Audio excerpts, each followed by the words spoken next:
There was a rough period of time when my mother lost her job. We had no internet, no hot water, and no electricity for 6 months. I joined G2 2 years ago. When I got benched, I was super mad. And I told them, sell me and I will show you how good I am. Like, kinda ego.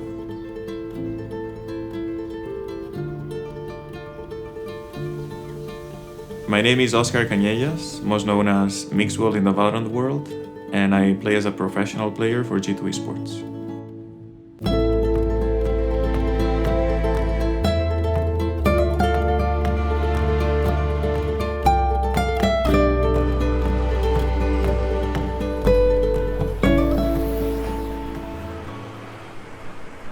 During my career, I always was like the pioneer of so many things, like reaching the major for the first time, winning an international event.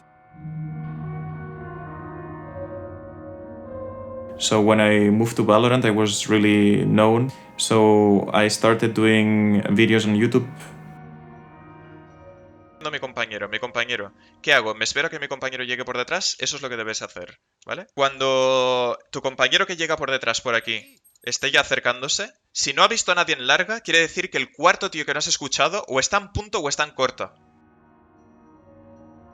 I teached everyone how to play. I did videos that are really known in the Spanish community, and now they even call me the father, like padre. Like kind of the father of Valorant here.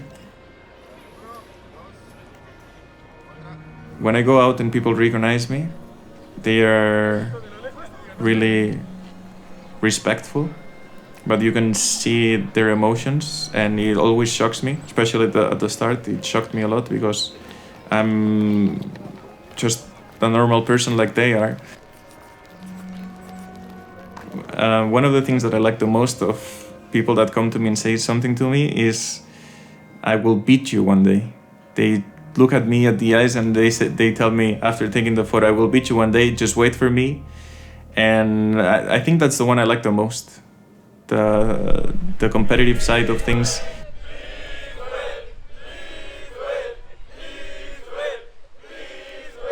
There was a rough period of time when my mother it was a crisis in Spain and she lost her job, and it was rough for us because we didn't have money to pay the bills. We had no internet, no hot water, and no electricity for 6 months. And I had to tell my mother that I will play top 3 to give back the money so we can pay everything. And it was a gamble, of course, because if I lost, it was a huge deal.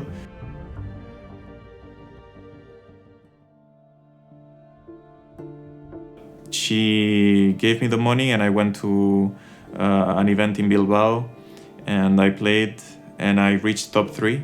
I started working in a hotel to pay the bills and buy my own computer. And after a month I was thinking I need to do whatever it takes to become a pro player because I will not enjoy doing this for a long time. And I loved competing, and that gave me even more motivation. So I got spotted by someone that told Optic Gaming that I was a really good upcoming player. In terms of competitive game, it was the best time of my life by far. But on a personal note, I was really far away from home and it was tough, especially when things in the team were not very good. I was feeling homesick. I always say this, but when you're alone for so long, you either turn crazy or that homesick that you cannot work anymore, or you grow up as a person.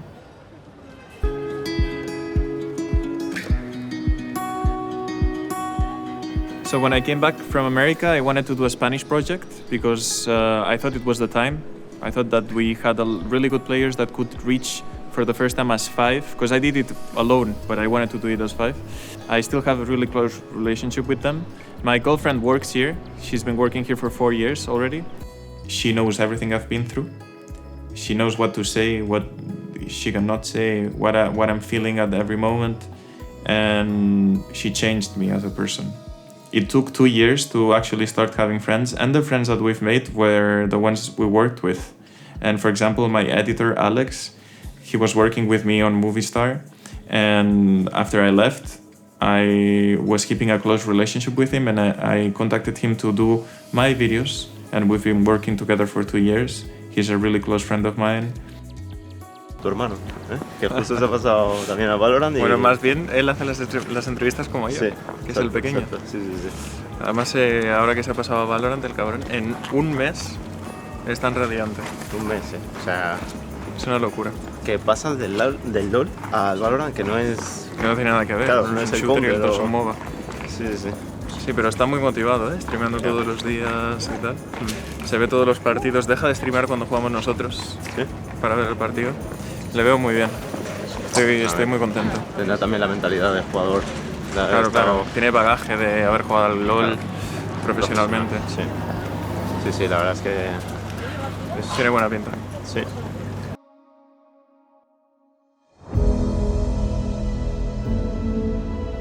If he wants to keep Prodigy in this game.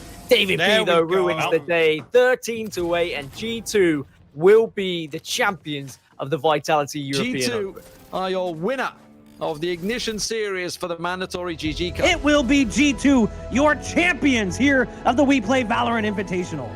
I joined G2 2 years ago, and we won 7 tournaments in a row, all the Ignition Series from 1 to 7. And it was insane. I've been playing for 10 years as a professional, and I went to a lot of events, a lot of LAN events, and I collected all the badges here. You can see how many events I went to. After everything went well, we started losing. We lost first strike, and after that we didn't win anymore. Finals or anything like that. We were not used to it, and it's hard to deal with losses like that when you won for such a long time. The post-plant positions are so good as well. Look at it. One tuck behind default, one backside. Nuki holding on to lane now. G2 have to go fast. Not a lot of utility. Nuki finds his 4th on the round now. Pit down in heaven. The ace from Nuki closes this out. G2 eliminated here by Heretics. So when we're doing roster changes, Jacob Pith had a time where he wasn't feeling himself too well, and we were looking for someone that could replace him, and we didn't find anyone that was at the level we wanted. So instead what we've done was to look for a young player that could elevate our level. So we got Kellogg's. I moved myself from my comfort zone for a while, and then in the future I had to come back, but I lost so much time compared to other people that kept playing the same, that my level wasn't the same anymore.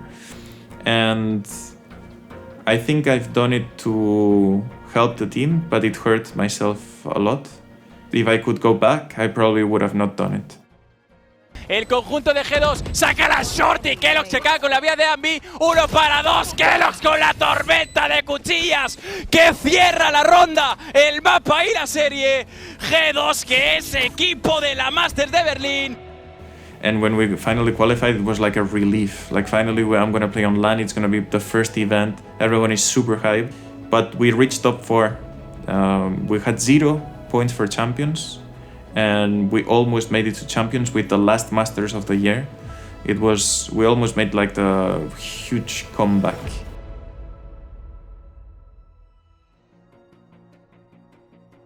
So there was a time after we made roster changes that I became the IGL and duelist of the team. We lost 2 games and I got benched after. And I told them, sell me and I will show you how good I am. Like, kinda ego in that sentence, but I meant it. I never thought about retiring at all. No. I knew that I was good enough, and I wanted them to sell me so I could play against G2.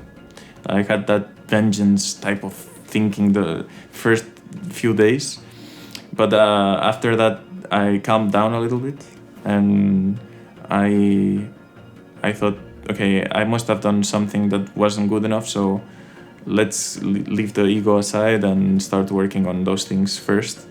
And what happened is that G2 contacted me again and I came back to the roster, so I didn't even have to find another place to be. I think what kept me going always is that when something goes well, you feel fulfillment and happiness. And when something goes bad, you realize what you could have done and what you can improve. So what I'm trying to do is become the better version of myself over time.